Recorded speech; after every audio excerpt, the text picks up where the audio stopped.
Hello, I'm Doug, and this is the Taste and Sensibility channel. And we are at day 15 of this blind tasting experiment, where I'm tasting my way through this World Whiskey Advent Calendar from Drinks by the Dram without knowing what the label says. So I don't have any preconceived notions, or at least not many.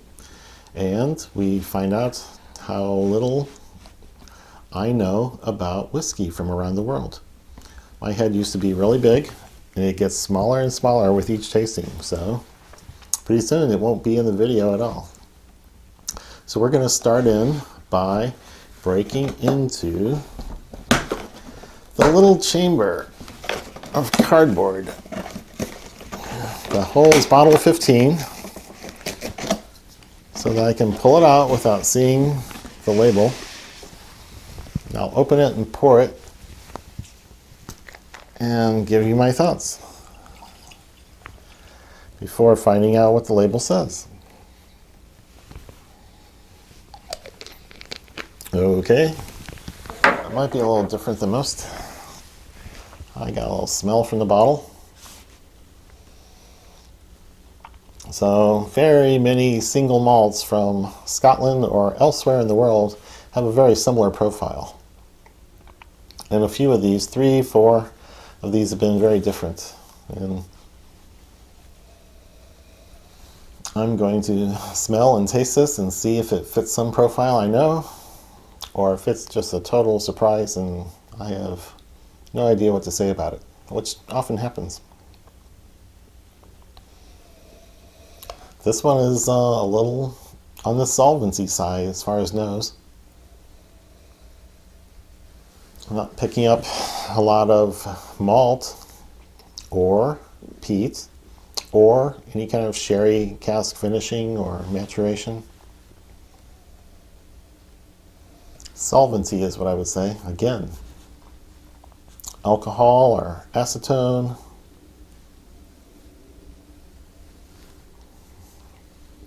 Just solvency on the nose. Can't really tell the ABV. Doesn't strike me as really strong that way, but the actual notes are solvency.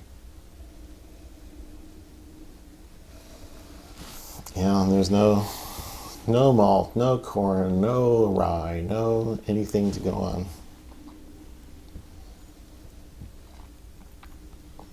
Well, if you need some paint taken off, you might try this based on the smell. Guess I'll start tasting.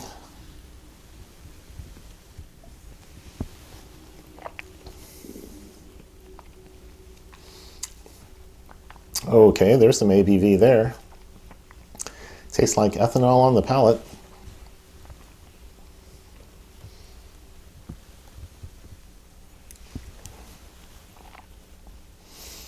Yeah, I'd say that's a 50% ABV or so, maybe more.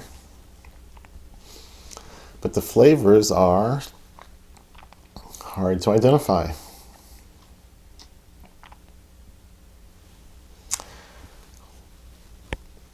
This is kind of like day 14, which we just did.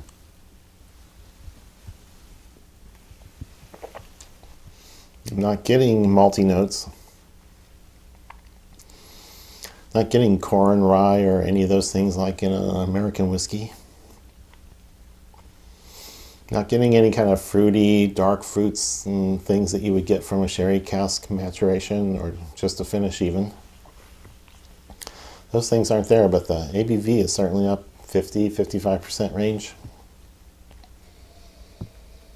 It's soaking right into my tongue and giving me that little buzz.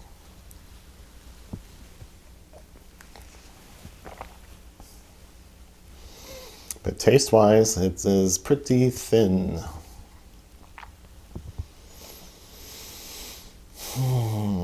So, don't really know what to say about this. It's not picking up a lot from the maturation process. The edges are rounded off. It doesn't taste like moonshine. But it hasn't really picked up anything appealing from the wood It might be young, it might be old, judging from the color. It's been around the oak for a while.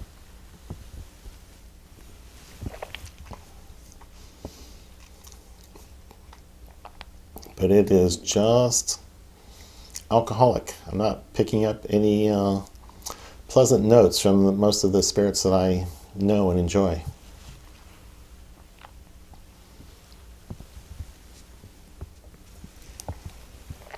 I'm going to go ahead and add some water, see if that changes things.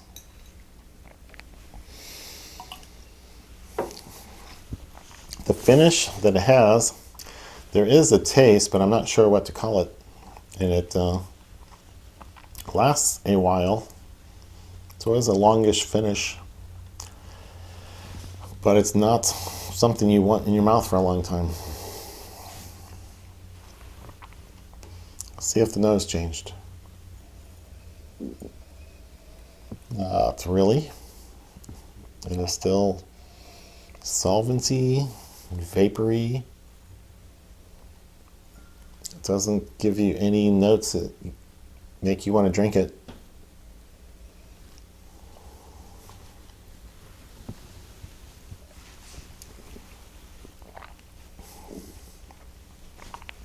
Oh, that little bit of water really flattened out. It tastes like a lower ABV, something below 50% now.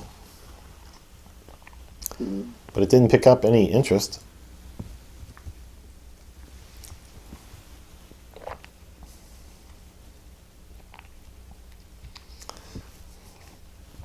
I can't really identify a malt flavor. Any fruits? Maybe pear at the outside edge, but it sure isn't strong.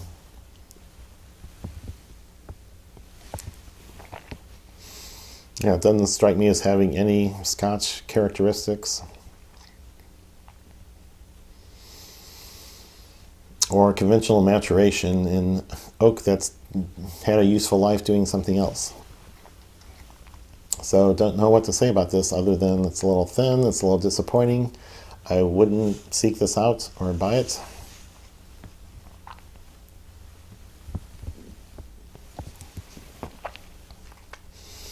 It's drinkable. A little thin. It might be some sort of blend or grain. More grain than not. So we're just going to have to take a look and see what it says.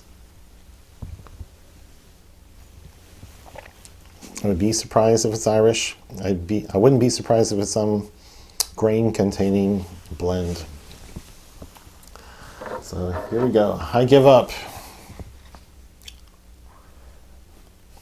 No. This is the famous WhistlePig 10-year-old straight rye whiskey. 50% ABV. So here I am bragging about how much I know about ryes. And this is one that people go back to over and over again because they tend to have some really old, nice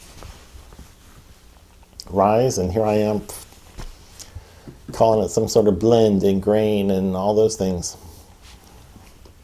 Now, knowing that it's a rye, what do I think of these notes? With that knowledge, there's a hint of dill. It is a hint. It's not as much as you get in a normal bourbon.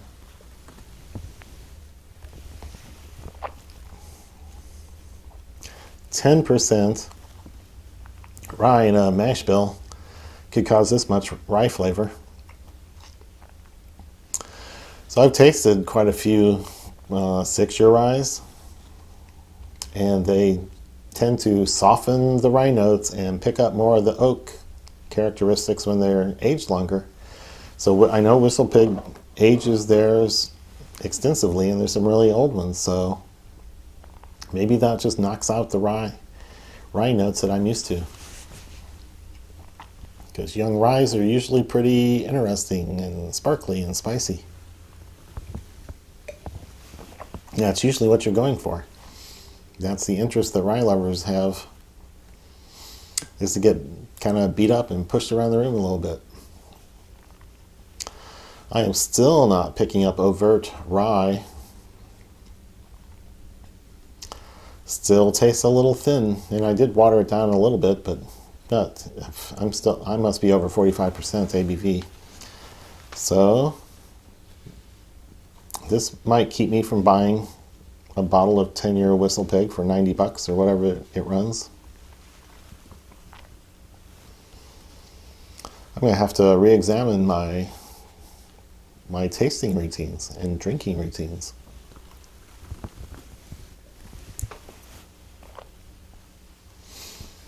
This is highly thought of by the whiskey community, so red face this time.